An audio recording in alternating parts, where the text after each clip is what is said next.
Bom, gente, então vamos lá, vamos começar para quem está aí. Quem está com o caderninho para anotar as coisas que estão para acontecer aqui.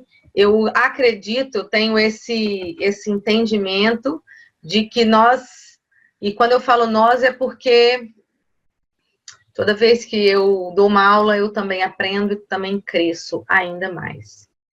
E conhecimento não ocupa espaço, então vale a pena a gente colocar quanto a gente puder aqui. Bom, eu vou compartilhar minha tela. Vocês estão mutados, só para a gente não ter interferência de ruído. Eu estou gravando essa aula. Eu vou tentar, de alguma forma, compartilhar depois. Ainda não tenho certeza por conta do tamanho. Então, eu nem prometi ainda que isso vai ficar gravado. Então, eu vou tentar gravar, por isso que eu desmutei, eu mutei todo mundo. E vou compartilhar minha tela com vocês. E vocês vão, no final, na hora que eu terminar, eu espero, dentro do meu programa aqui, essa aula vai durar 35, 40 minutos. E na hora que eu terminar, eu descompartilho minha tela e venho aqui para a gente conversar. Para quem quiser fazer alguma pergunta, enfim, para quem não quiser fazer pergunta, já vai estar livre para ir. Eu queria lembrar uma coisa para vocês, eu não sei por onde que você recebeu o meu convite. Teve gente que recebeu o meu convite pelo WhatsApp, teve gente que recebeu o meu convite pelo Facebook. Eu queria lembrar a vocês que quem recebe meu convite pelo Facebook, geralmente eu coloco um íconezinho, tipo, se você quer participar, tem um íconezinho chamado entrar. É importante clicar nesse link. Tem um íconezinho chamado quero receber o áudio, por exemplo. É importante clicar nesse íconezinho, porque assim eu consigo rastrear vocês no Facebook. Caso contrário, como tem muita gente no Facebook, pode ser que alguém tenha um ícone e a pessoa não clicou no quero receber o áudio, por exemplo, aí escreve embaixo, quero receber. E aí, às vezes eu recebo tanta mensagem junta que essa mensagem pode se perder. Então, eu queria te pedir para você sempre, se você recebeu pelo Facebook principalmente, que geralmente eu deixo um botãozinho, acessar agora, ver agora, assistir, ouvir. Tem sempre uma palavrinha ali para poder você clicar. E aí, se você não clica ali, pode ser que eu te perca. Tá bom? Queria deixar esse recadinho. Priscila Moraes, que legal que você tá aqui. Lucivânia, ó, gente, a galera do PAS tá aí, eu tô muito feliz. Vou compartilhar, então, minha tela para a gente começar a nossa conversa aqui. Vamos lá. Medo e ansiedade, liberte-se disso. Baseado no livro Liberte-se dos Medos, do autor Joseph O'Connor. Muito, muito fantástico esse cara. Eu vou tirar também esses ícones aqui da lateral, só para que vocês vejam a tela inteira direitinho, ok? Vamos lá, gente. Começando aqui a nossa...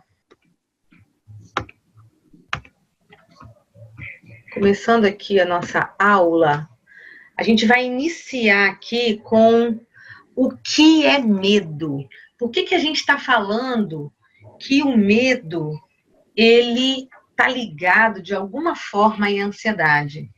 Eu coloquei esse conceito aqui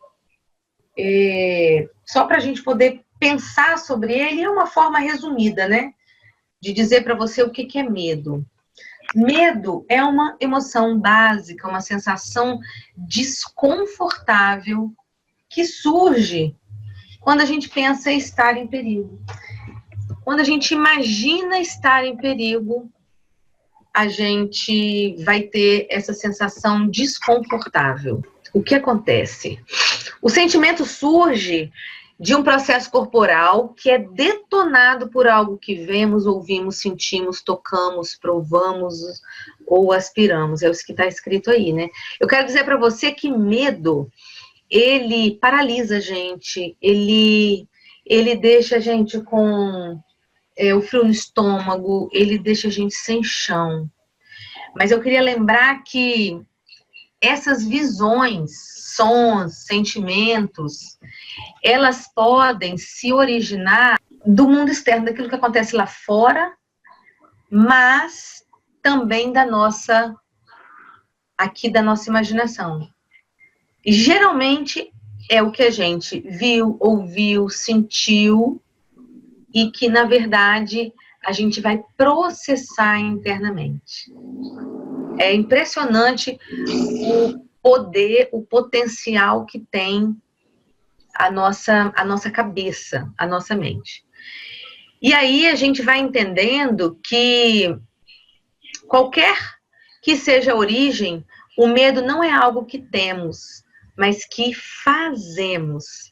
Faz sentido para você isso? O medo não é algo que temos, mas que fazemos. Ou seja, o medo é algo que nós produzimos. É produto nosso. O medo, a gente não nasce assim com medo.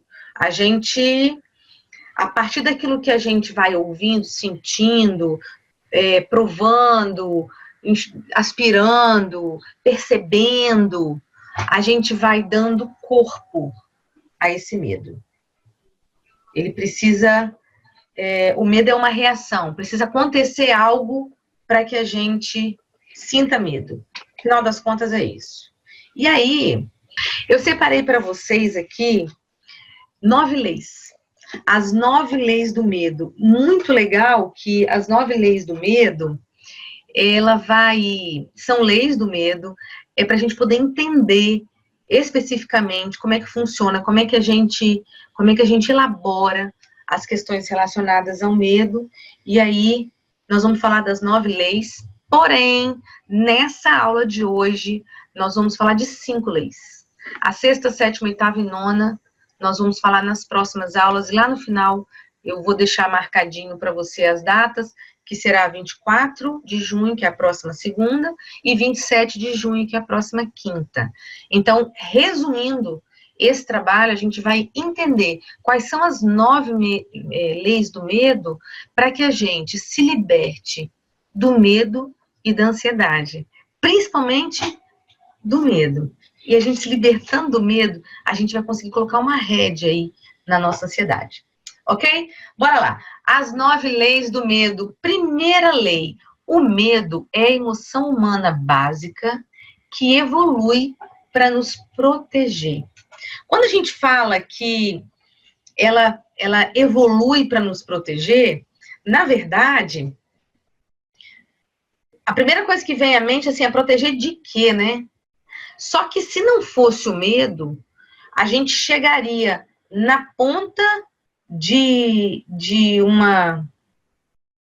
um precipício e daria um passo, e a gente ia cair.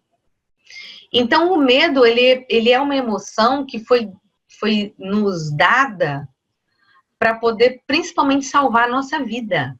Tem a ver com salvar a nossa vida. Aí eu vou fazendo sempre alguns parênteses. Aí abri um parênteses aqui. Por que as pessoas ansiosas, elas têm, muitas delas têm aquele sintoma de taquicardia, de falta de ar, tem gente que até desmaia. Por quê? O medo foi tão intenso, mesmo que a pessoa não entenda que ela estava sentindo medo, é porque a ansiedade e o medo, eles estão ali, ó, coladinho de mãozinha dada, mas o medo foi tão intenso que o corpo, para se proteger, para não morrer, porque imaginou-se que o medo transformou aquela situação específica num monstro, né? Então, para não morrer, o corpo começa a reagir. E qual é a reação do corpo? A falta de ar, ataque cardíaco, essa é a reação do corpo. E assim, sudorese, a pupila dilata, enfim, tem pessoas que desmaiam, e uma quantidade, um tanto de coisa aí. As coisas acontecem no corpo, e quando eu falei que o medo a gente não tem, a gente faz, é porque aquilo tudo que a gente estava achando que ia morrer, a gente não ia morrer. É só por isso.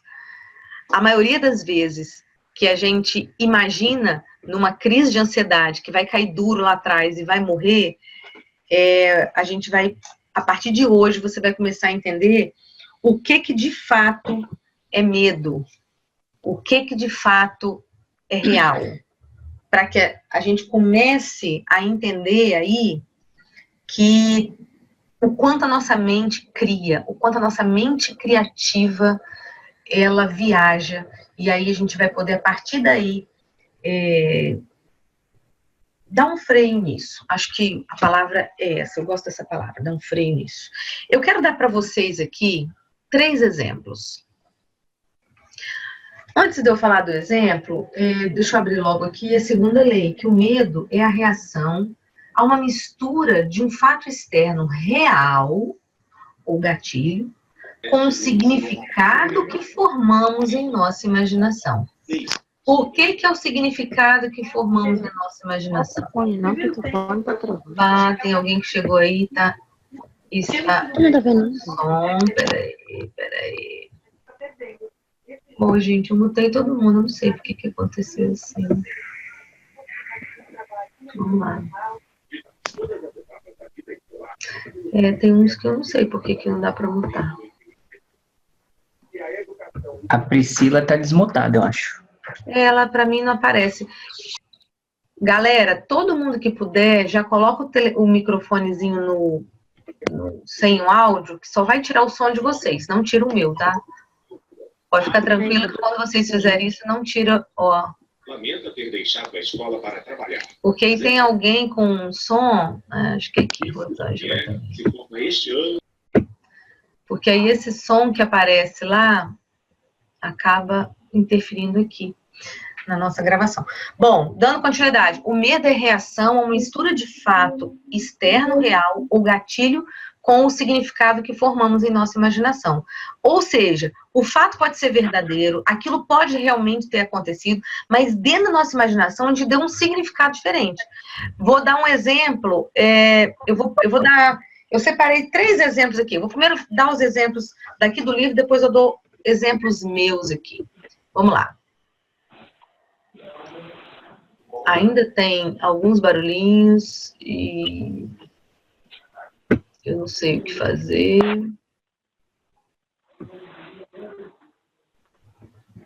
Ok. Sigamos. O primeiro exemplo que eu quero dar imagina aí, por um instante, que você está caminhando sozinho no campo, sem pensar especificamente em nada. Está anoitecendo e você quase tropeça num buraco enorme. Você recua naquele exato momento com seu coração aos solavancos. A gente parece que sente isso, né? Tudo acontece em meio segundo, numa fração de segundo. Os estímulos externos foram o buraco e o seu tropeção. Você sente medo. De repente, você ficou ameaçado de cair, talvez de se machucar seriamente. A queda é o medo arquétipo da infância. Esse é o medo autêntico. Esse é um medo verdadeiramente real. Ele diz respeito a um perigo real e imediato. E sobre algo no modo presente. O que está acontecendo? Acabei de pedir para você pensar em você estar caminhando num campo, e esse campo, de repente, você percebe que você ia caindo num buraco. Você chega a levar um susto. Ok?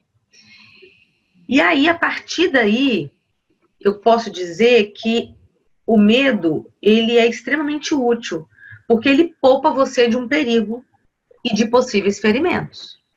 Você evitou de cair num buraco. Isso é real. Só para você ter uma ideia, você não pensou em 2 vezes aí. Seu corpo tomou a decisão de recuar. Você chegou perto do buraco e deu um passo para trás. Aquilo te deu um ataque cardíaco, aquilo te deu um arrepio aí, porque você viu que você ia cair e você ia se machucar. Só que isso aconteceu em segundos. Você não esperou.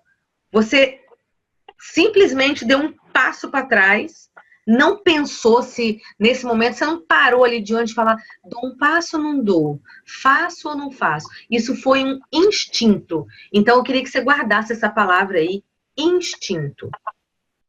A imagem na sua cabeça, quando você pensa aí no buraco, no que poderia ter acontecido, que você não sabe a fundura desse buraco, afinal de contas eu pedi para você imaginar caminhar num campo, que eu te dei aqui uma imagem de um campo. Só que a imagem desse buraco chega na sua cabeça só depois. Primeiro você tem um instinto de pular para trás, de dar um freio. E aí depois é que você vai pensar. E aí o que eu quero te dizer com isso? O seu cérebro, numa forma instintiva, ele sinalizou assim, perigo, cuidado, para aí, porque senão você vai cair. Aí depois que vem os outros pensamentos.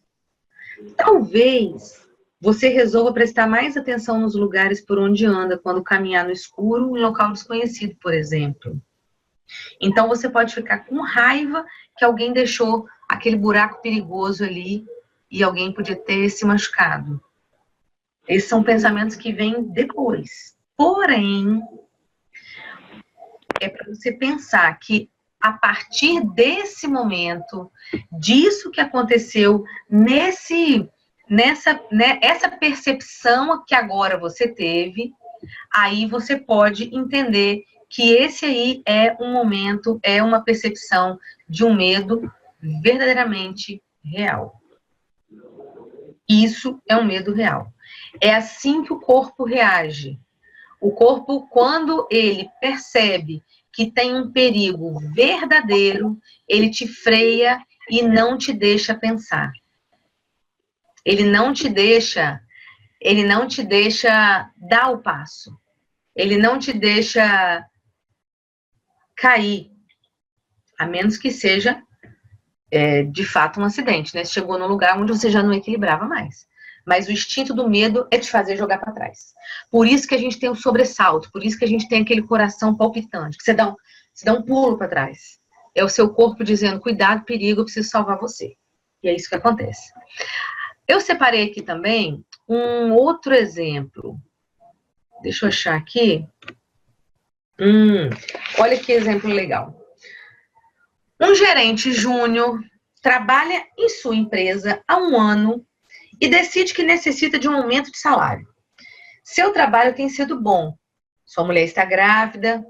Eles precisam de dinheiro extra para o seu filho. Ele deve pedir um aumento a seu chefe. Seu chefe é exigente, sarcástico e difícil de lidar.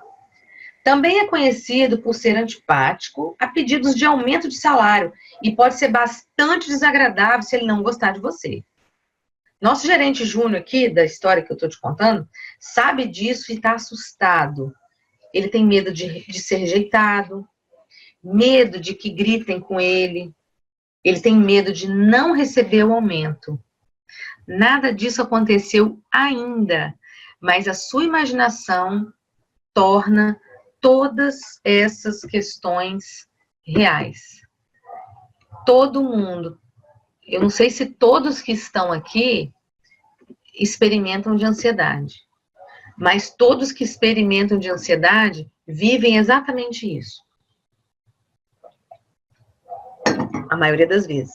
A situação real, ela é verdadeira, ela acontece. Porém, onde que está a ansiedade? Onde que está o desespero? Naquilo que ainda não aconteceu e você começa a sofrer. No caso da história aqui, o chefe é antipático, o chefe não gosta de ser importunado, e aí você já começa a projetar que o cara não vai gostar da sua ida lá, ele não vai querer te dar um aumento, logo você vai ter dificuldade financeira, e aí você já vai sofrendo tudo aquilo que não aconteceu ainda. Quando isso acontece com a gente fala assim, eu estou um pouco ansioso, mas essa ansiedade, ela está ligada a um medo que é de uma situação verdadeira, porém, ele não é um medo real. Porque você está preocupado com coisas que estão lá na frente, que não está na hora ainda de ficar preocupado. Lá, mais no finalzinho, eu vou dar uma técnica para ajudar nisso. Eu quero que você entenda qual é a fisiologia do medo, como é que ela acontece. Pô, Karine, mas eu vou precisar saber esse negócio de fisiologia de medo para poder me libertar? Sim, porque o autoconhecimento liberta. Quando a gente entende como é que é o processo, a gente vai ter um pouco mais de clareza na hora de fazer o exercício que eu proponho. Aí, a gente vai começar a tomar rédea daquilo que está acontecendo na nossa vida. Quer ver um outro exemplo? Deixa eu dar o próximo exemplo aqui.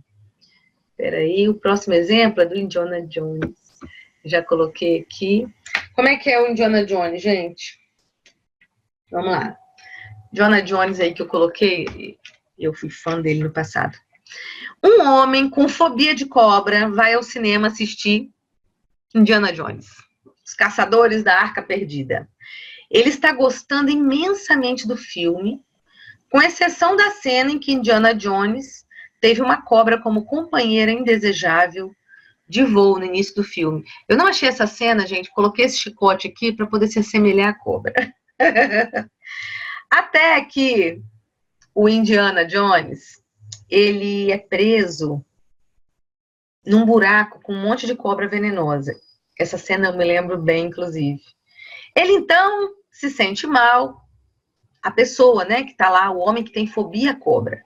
Ao ver aquela imagem na tela, ele sente mal, não consegue olhar. A tela do cinema, aquela tela imensa, tem centenas de cobras. Para ele, aquelas cobras são cobras de 5, 6, 8, 10 metros. O que acontece é que a sua mente, naquele momento, não consegue separar que a tela do filme que tem cobras, essas cobras de lá não vão vir aqui picar ele. E aí, o homem não suporta aquilo, ele se levanta rapidamente, passa pela fila de poltrona, vai empurrando as pessoas e vai embora do cinema o mais rápido possível. Esse é um exemplo que eu quis dar para você do medo irreal. Esse homem do cinema, ele não está vivendo um perigo verdadeiro. A coisa aconteceu ali com ele. Ele viu lá na tela aquele tanto de cobra. Ele viu cobra, que é o bicho peçonhento, que ele odeia, que ele tem horror, que ele se arrepia. E o que acontece é que, na hora que ele vê aquelas cobras daquele tamanho, a mente dele vai ter aquela reação que ele teve lá diante do buraco, que a pessoa teve diante do buraco. Aquela que você chega na beirada do buraco e tem aquele sobressalto. Por que você teve sobressalto? Porque seu cérebro quis falar assim, ui, segura aí, você vai morrer se você cair ali. Só que nesse momento, na hora que ele está olhando para a tela do cinema, o cérebro tem a mesma sensação, aquela sensação assim, dar um pulo para trás, sobressaltar. Porque ali na tela do cinema, ele está sendo confrontado com uma fobia, com algo que ele não gosta. Esse medo que eu estou dando exemplo é um medo irreal. Por que é um medo irreal? Porque nesse momento, dentro do cinema, essa pessoa não corre perigo de vida. Mas ele sentiu todas as sensações como se estivesse, de fato, correndo um perigo verdadeiro. É nisso que eu gostaria de começar a prestar atenção. Que a gente começasse aqui. O que acontece? A terceira lei está dizendo o seguinte: de trás de todo medo está o medo de perder algo que valorizamos. Todas as vezes, e se você está com um papelzinho, anota isso aí.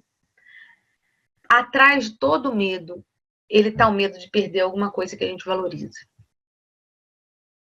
Eu te dei exemplos ali de medo real e de um medo irreal. Porém, a terceira lei fala que todo medo é porque a gente tem por trás dele medo de perder algo que a gente valoriza. E aí eu quero te chamar a atenção, se você passa hoje por uma circunstância de medo, de sobressalto, que você chama de ansiedade, porque você tem todos os sintomas aí da ansiedade, saiba que juntinho, de mãozinha dada com a ansiedade, tem um medo. E geralmente, por trás do medo, a gente tem medo de perder algo que a gente valoriza.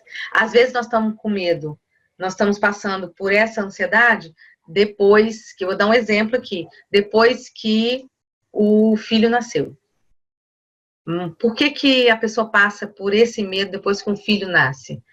Porque ele ama tanto aquele filho, que ele valoriza tanto aquele filho, que a pessoa tem a vontade, né, e o sonho de não deixar faltar nada para aquele filho. Então, só de pensar que você pode passar por uma dificuldade financeira, você começa o sobressalto. Por quê? Por trás desse medo tem algo que você valoriza. E eu queria chamar a atenção para você aqui nesse ponto, se você já observou quais são os gatilhos, os motivos da sua ansiedade. Não precisa me responder. Mas se você quiser depois me responder, anota aí que eu vou abrir para a gente conversar depois, lá no final. Por quê? Porque se a gente observar, tem sempre algo por trás do medo, que está de mãozinha dada com a ansiedade, que a gente tem medo de perder porque a gente valoriza. Guarda isso aí. Bom, seguindo, nós usamos os nossos sentidos para poder experimentar o mundo externo. A gente precisa experimentar com os nossos sentidos. Quais são os nossos sentidos? Visão, o tato, o olfato, paladar, audição. O que acontece com a pessoa? A pessoa cega, ela não tem um sentido, não funciona a visão. O que não quer dizer que os outros sentidos não sejam aguçados. O que não quer dizer que essa pessoa também não passe pelas mesmas circunstâncias, embora não podendo ver como é que está esse mundão de meu Deus aqui. Isso quer dizer que os nossos sentidos, eles são a porta de entrada para todo o experimento do mundo. A gente está na barriga da mãe, está lá quietinho, bebezinho na barriga da mãe. A gente só tem o sonzinho da batida do coração da mãe, aquele som do líquido amniótico, lá é tudo escuro e quentinho. A gente só tem isso. A partir do momento que ele saiu da barriga da mãe, a gente começou a experimentar o mundo. Aí, por exemplo, tem criança que nasce naquela sala de parto, a maioria, né?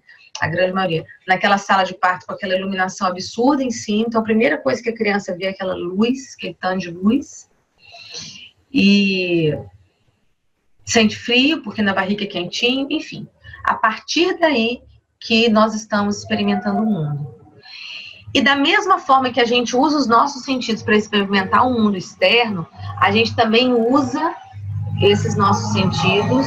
Ai, que barulho aqui, gente, peraí. Maravilha, caminhão de lixo. Da mesma forma que a gente usa os nossos sentidos para experimentar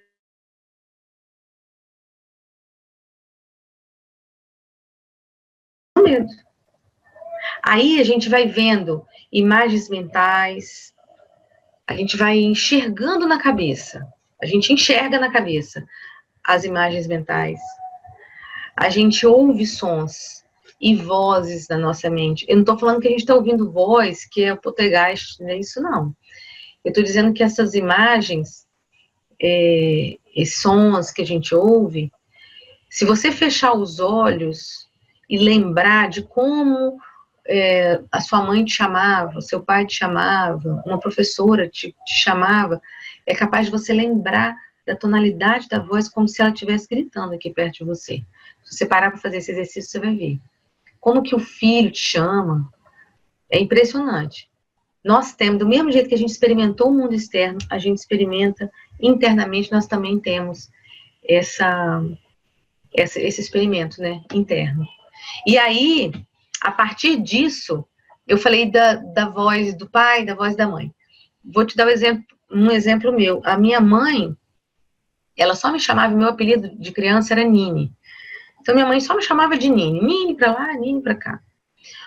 O dia que a mamãe falava assim, Carelli! Ela usou, eu usei o meu sentido aqui da audição, né? Só que eu tive um sentimento. Quando ela falava, Karine, eu sabia que estava feio pro meu lado. Eu sabia que o pau ia quebrar.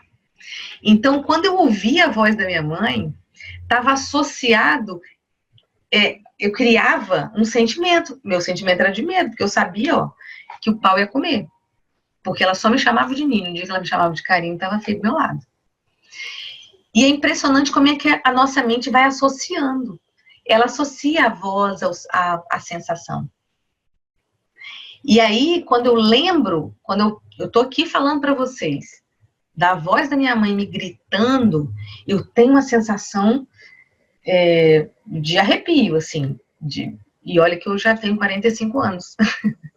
Mas se eu disser para você da voz de uma tia minha, na verdade ela é prima do meu pai, eu chamo de tia Malu, toda vez que a Malu falava assim, ô Nini, aquilo era um bálsamo para mim, porque toda vez que ela me chamava assim, o sentimento que eu tinha é que eu era muito importante, porque eu era criança, né, um adulto me chamando para conversar era uma delícia.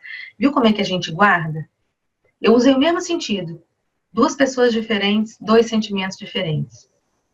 E assim a gente vai lembrar, recordar ou imaginar. Tem coisa que não aconteceu e que eu criei aqui na minha cabeça. E é tão engraçado, é tão interessante que acontece, que às vezes eu percebo isso com os meus filhos.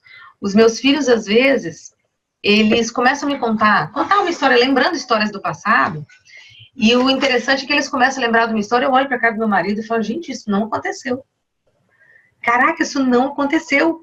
Eles estão loucos? Eles estão mentindo? Não. Eles só estão contando pra gente como que eles entenderam determinada situação do passado. Como que a mente criativa deles alinhou, ajustou. Que foi completamente diferente, às vezes, daquilo que aconteceu na realidade. Mas é como a mente dele guardou aquela memória. Então, aqui, eu quero lembrar, vemos imagens mentais, ouvimos sons ou vozes em nossas mentes, criamos sentimentos e imaginamos cheiros e gostos que podem ser lembrados ou imaginados. Quando você vê um prato lindo de comida, aquela gastronomia rica, chique, com um camarão, pode ser que você nunca tenha comido um camarão daquele tamanho, mas você é capaz de olhar para aquilo e salivar, como se você conhecesse aquele gosto. Por quê? Porque aquilo foi tão bonito que entrou aqui pelos seus olhos e o seu cérebro imaginou um gosto, um cheiro. É impressionante. Nosso cérebro, ele é fantástico nesse sentido aí. Porém, não é o que pensamos, mas como pensamos o fato é que cria o medo. Essa frase aí, se você puder escrever, escreve. Não é o que pensamos, mas como pensamos. Não é o que pensamos do fato, mas como nós pensamos o fato é que cria o medo. Eu contei para você aqui uma história da voz da minha mãe me chamando. Na minha cabeça, de carinha aqui, agora, não parei para pensar nisso não, tá? Tô lembrando agora e tô falando para vocês agora. Na minha cabeça aqui, todas as vezes, sem exceção, que a minha mãe chamou Karine, o pau quebrou pro meu lado. Só que isso não é uma verdade. Eu sei que não é. Hoje, eu entendo que não é. Hoje eu sou psicanalista, estudei, entendo que todas as vezes não foram sem exceção. Várias exceções aconteceram. Só que o medo fez com que eu gravasse que todas, sem exceção, a minha mãe é minha mãe. Pensa que minha mãe de, sei lá, de 3 anos até 15, quantas vezes ela me chamou? Ela me chamou milhões de vezes. Milhões. Será que nas milhões de vezes, todas as vezes foi para eu levar um pau? Eu não levei milhões de surra. Então, eu criei na minha cabeça, a partir daquela informação que eu tinha, eu criei na minha cabeça, eu generalizei na minha cabeça. E isso é uma informação preciosa para guardar. A gente faz isso no dia a dia. É impressionante. Quer ver? Vamos pensar o seguinte. Eu separei aqui Deixa eu abrir aqui a imagem. Por exemplo, uma pessoa pode ter medo de cachorro. Quando ele pensa em cachorro, a figura que vem à mente dessa pessoa, certamente é esse cachorro aí. Esse cachorro não tá para bons amigos, né?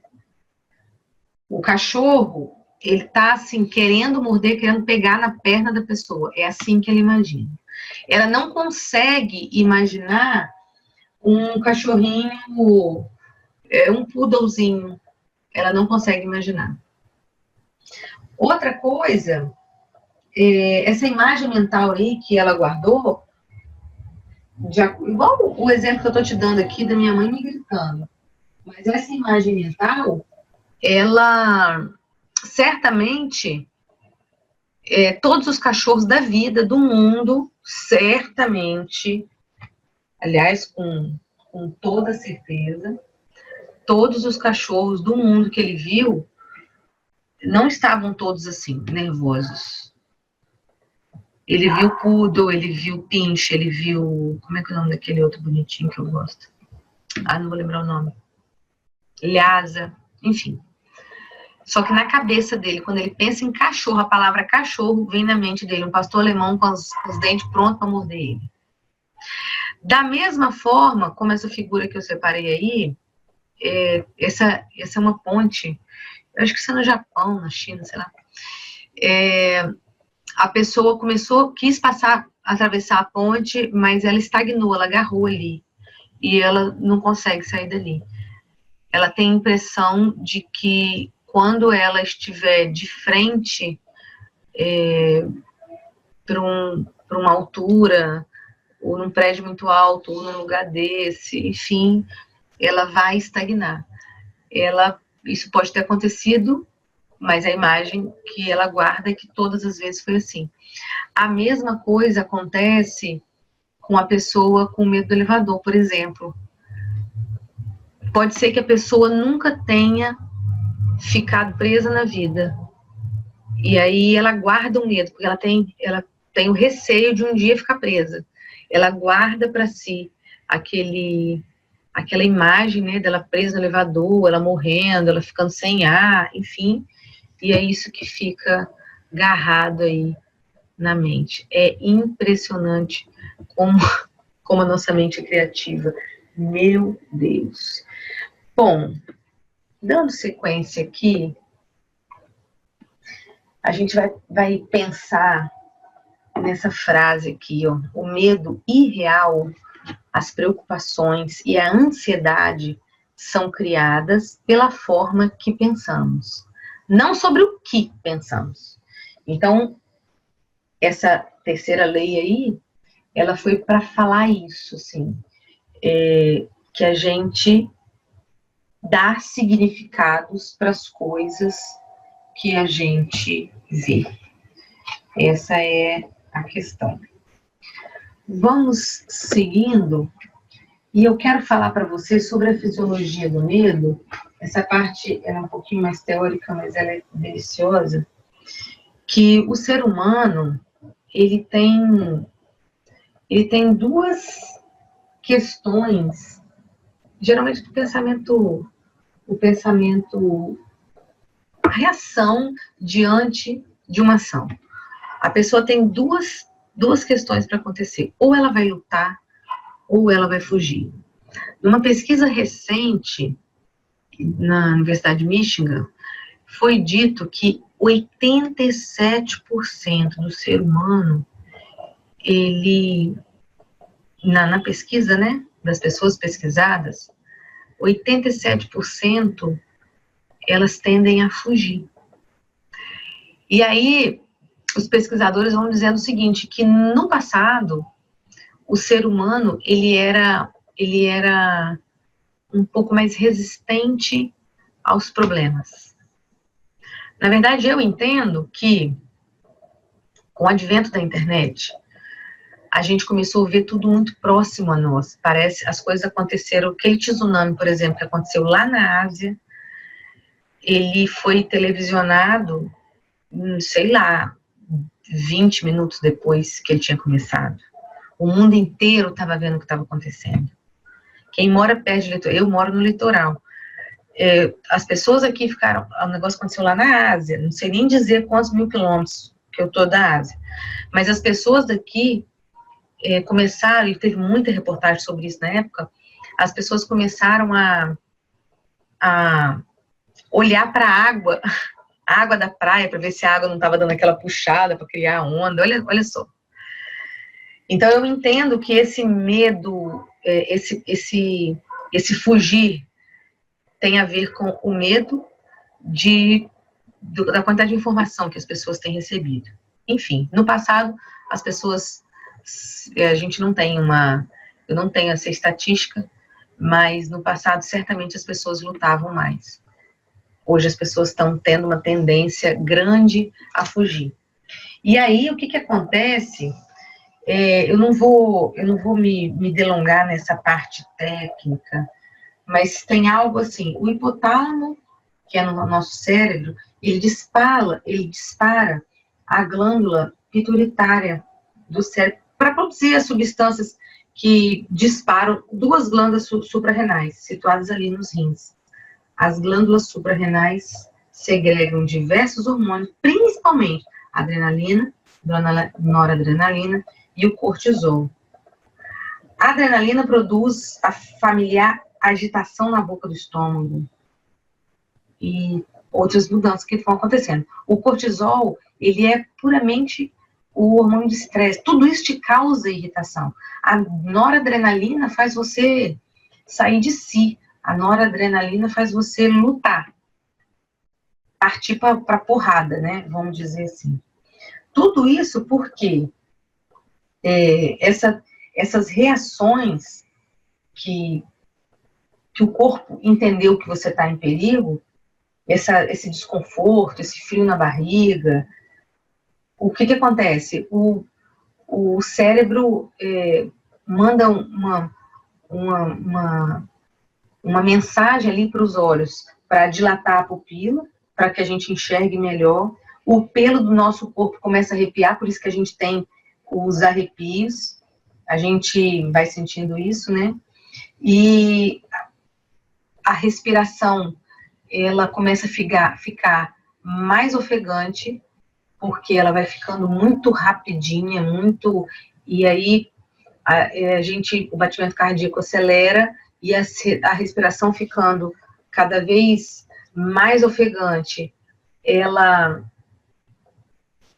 vai diminuindo a oxigenação do cérebro. Quando diminui a oxigenação do cérebro, aí a gente tem a sensação de que vai morrer porque não está sendo ventilado. Enfim, é um desencadear de coisas naturais, e eu falo que são naturais porque é só o corpo respondendo à reação e o corpo inteiro trabalhando para poder simplesmente te proteger do perigo. Acho que, no final das contas, é isso. Sobre toda essa... Eu vou deixar na descrição do vídeo, eu vou tentar colocar esse vídeo no YouTube, né? E eu vou deixar na descrição do vídeo uma parte técnica para você poder lendo e entendendo as questões de como o corpo aí funciona. Ela é um pouco extensa, não sei se vale a pena a gente falar aqui, mas o que eu quero deixar de mais sério aqui é que ou o ser humano vai lutar ou o ser humano vai fugir. E a pesquisa disse que 87% de nós está preferindo fugir. E isso aí tá sério.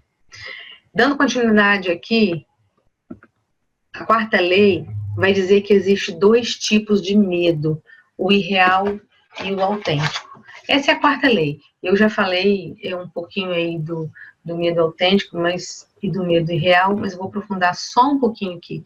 O Dr. Joseph O'Connor, ele fala que o medo ele tem 2 sabores diferentes. Achei bonitinho, escrevi isso aqui.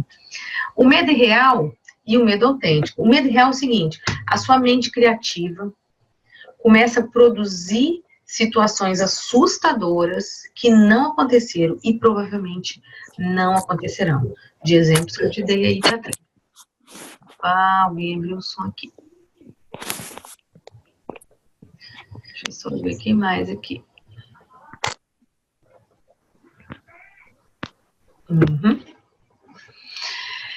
E aí o que acontece é que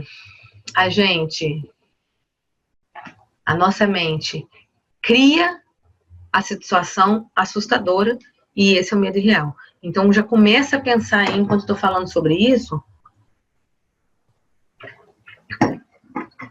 que tipo de medo que te vem à mente. Vai pensando sobre isso.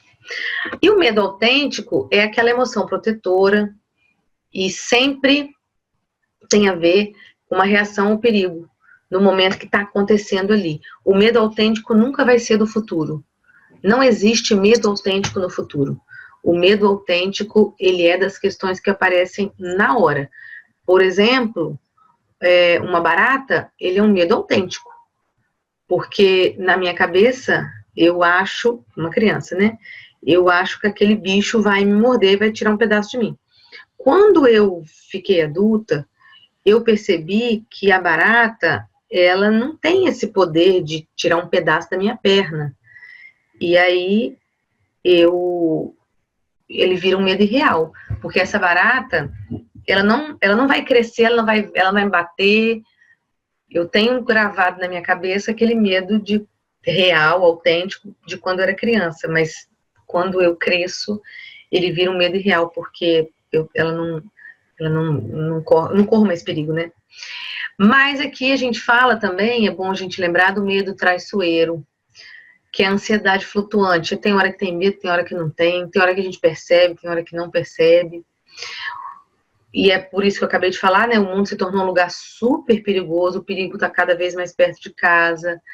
Aí a gente vai sentindo assim que se a gente não tem sucesso, é porque a gente falhou.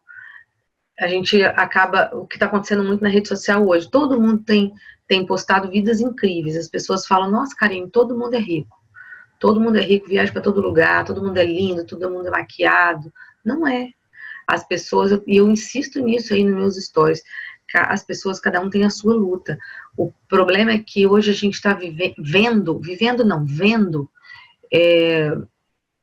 tudo muito perfeito do outro lado da tela, tudo muito perfeito, e aí a gente vai tendo em nós a sensação de que se a gente falhar, há algo muito errado em nós, quando na verdade a gente pode falhar sim. A gente pode falhar, a gente pode errar, Quem disse que a gente tem que acertar sempre? E a gente só vai aprender se a gente errar. É impressionante, Você vai aprender a dirigir, você não entra no carro com aquela explicação lógica lá do cara que vai te... Como é que é o nome lá do cara? Esqueci. O cara lá que vai te ajudar para te ensinar. O cara te explica, olha, você vai sentar, vai colocar o seu cinto, vai passar a primeira, apertar a embreagem. Daí a 2 segundos você já não entende nada, lembrou. Você vai precisar aprender, ir fazendo para ir se aprimorando, aí daqui a pouco você tá aí realmente dirigindo. O problema é que a gente começa a achar que se a gente não fizer tudo certo, nós somos ruins mesmo, nós somos falhos, nós somos péssimos, nós somos as piores pessoas. E esse é um problema. Aí esse sentimento generalizado de ansiedade flutua. Eu achei legal, eu coloquei esse textinho, que ele fala que o sentimento generalizado de ansiedade flutua como um fantasma ao vento. E poucos escapam do seu toque gelado.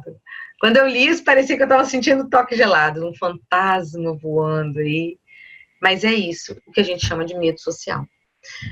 Esse é o medo social, esse é o que a gente chama de ansiedade, porque é a palavra do momento, por trás da ansiedade, coladinho na ansiedade, tem algo chamado de medo social, vulgo ansiedade, entendeu?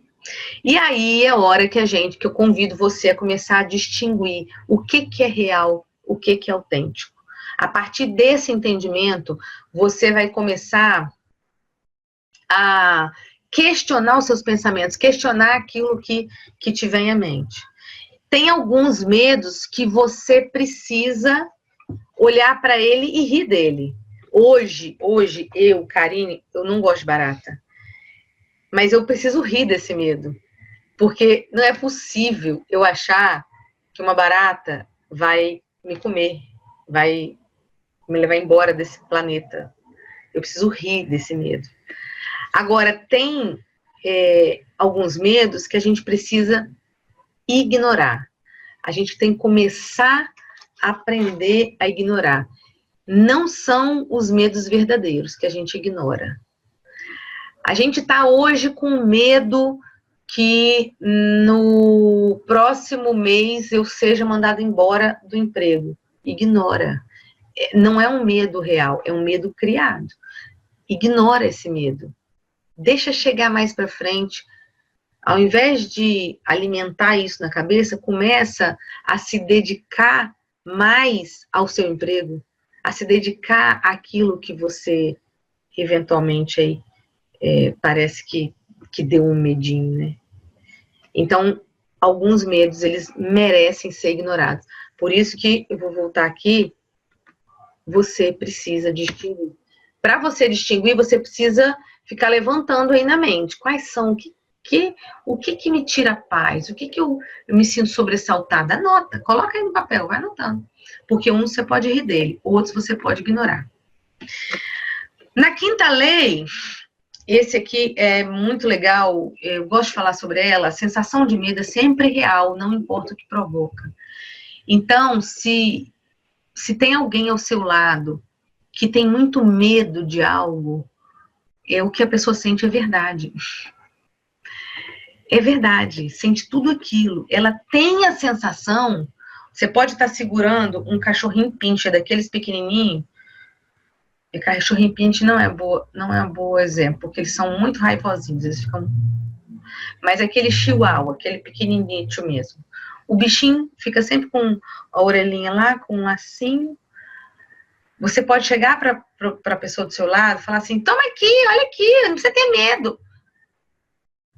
Todo medo, não importa o tamanho que ele seja, ele é verdadeiro.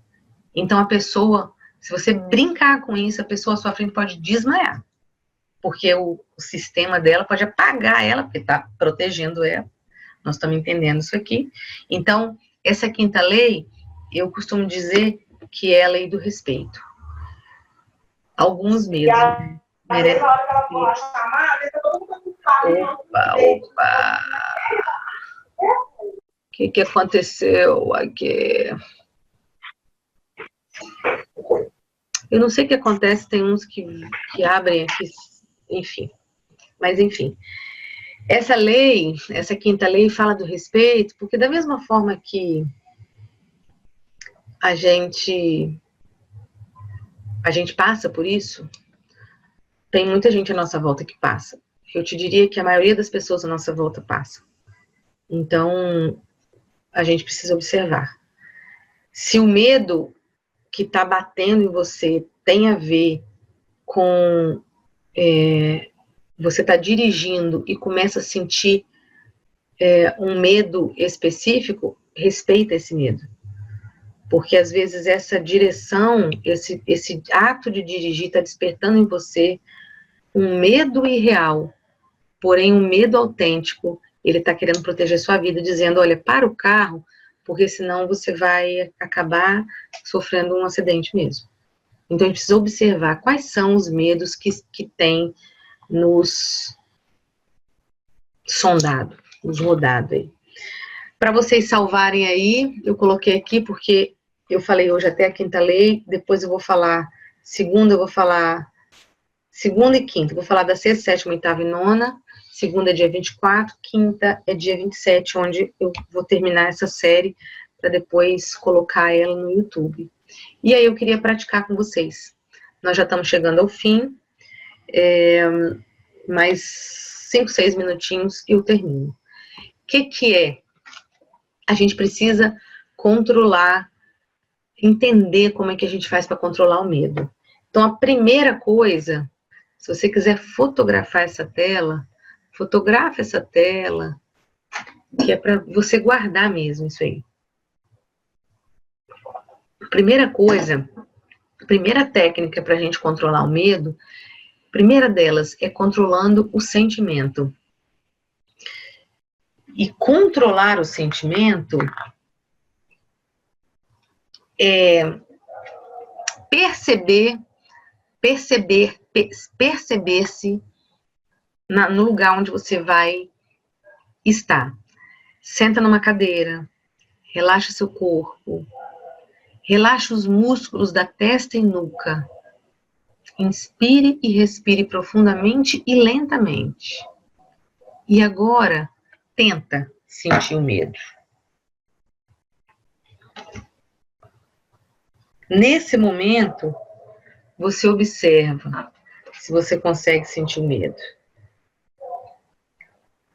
Quando você se coloca num lugar, e se você está aí, você pode experimentar disso. Você está na cadeira, onde você estiver sentada aí assistindo essa aula, você relaxa seu corpo, relaxa os músculos da testa e da nuca. E por que testa e nuca? Geralmente, a testa e a nuca são lugares de pontos, né, de tensão. Quando você conseguir relaxar testa e nuca, inspira e respira, profunda e lentamente. Por que profunda e lentamente? Porque quando você começa a respirar de uma forma mais profunda e mais lenta, você naturalmente vai acalmando o seu corpo. A próxima técnica para controlar o medo é controlar a respiração.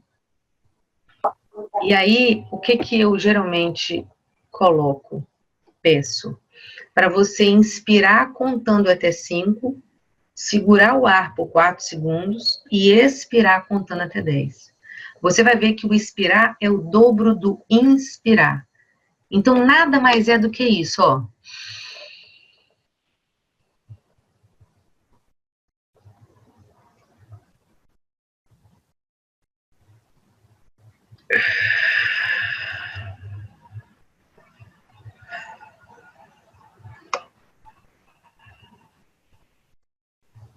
Essa é a respiração. Se 5 é muito, coloca uma quantidade menor no início, mas dobra ela na expiração. A gente aprende a controlar o medo quando a gente aprende a controlar o sentimento, que você controla o sentimento quando você relaxa o corpo, e aí você para sentir o sentimento, e você vai ver que ele está acalmado, só porque você relaxou. E você controla o medo quando você controla a respiração. Toda vez que eu falo da respiração, tem gente que fala comigo assim, Karine, não consigo respirar assim. Treina. Você vai ver que a sua ansiedade de 0 a 10, ela pode estar 500. De 0 a 10, ela pode estar 500. Quando você começa a respirar, começa a treinar essa respiração, inicialmente você vai sentir falta de ar, inicialmente vai se focar, mas você é só parar e respirar normalmente. Você não corre risco para isso. Mas você vai inspirar contando até 5, segurar o ar por 4 segundos, depois expirar com a boca entreaberta, contando até 10, para poder liberar todo ponto de tensão.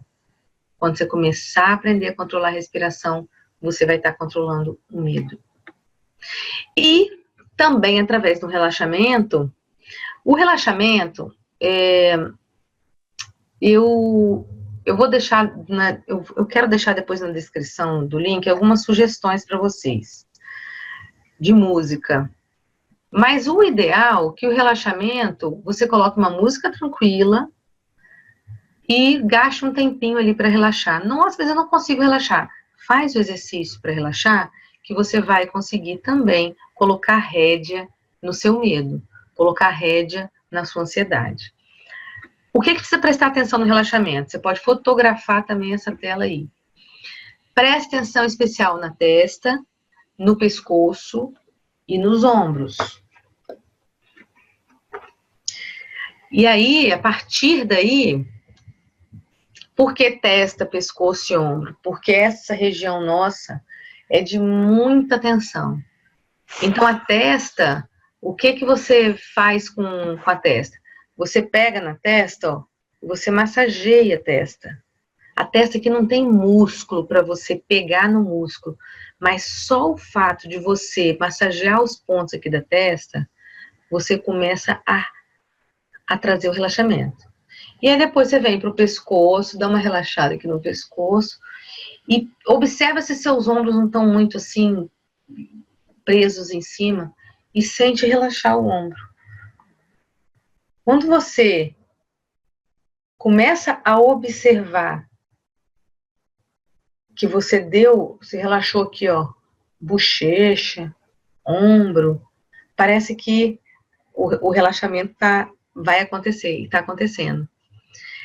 Quando eu falo aqui, ó, sinta o músculo da mão, as nossas mãos, elas ficam tensas. Se você apertar a sua mão agora, se você teve um dia estressado, você vai sentir uma dorzinha. E aí, quando você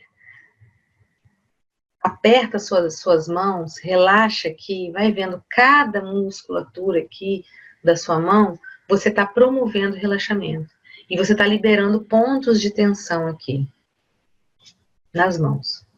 Depois, eu falei para você massagear aqui a testa, mas também suavizar a sobrancelha. Quantas vezes na vida você se pega assim, ó, vou tirar meu óculos aqui para você ver, ó. Você se pega assim. Você está conversando com alguém e a testa aqui, ó, isso aqui franzido.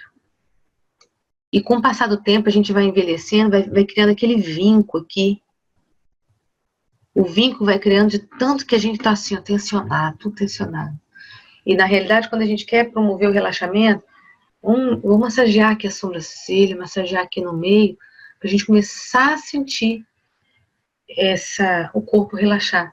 E aí eu escrevi o seguinte: faça uma massagem onde conseguir. Se você, ó, puder, massageia seus braços, aperta aí suas pochetezinhas aqui do lado, aperta as coxas, pega no pé. Esse simples fato de se tocar, você vai estar trazendo a sua mente para o agora, porque não tem nada mais interessante do que quando uma pessoa está no meio de uma crise de ansiedade, uma crise louca assim de ansiedade, você virar para a pessoa e falar assim: olha para sua mão. A pessoa olha. Ela tirou o foco de tal forma que ela olha para a mão e fala: o que tem minha mão? A crise passou. Só porque ela tirou o foco. Porque a cabeça estava lá. Ai, meu Deus, comecei a sentir falta de ar. Ai, acho que eu vou morrer. Aí a pessoa focou naquilo ali, tá naquela angústia. Aí você chega pra ela e fala: dá uma olhada pra sua mão. Ela parou pra olhar. Primeiro ela levou um susto, achando: o que tem na minha mão? Mudou o foco, o ar voltou. Aquela falta de ar voltou na hora.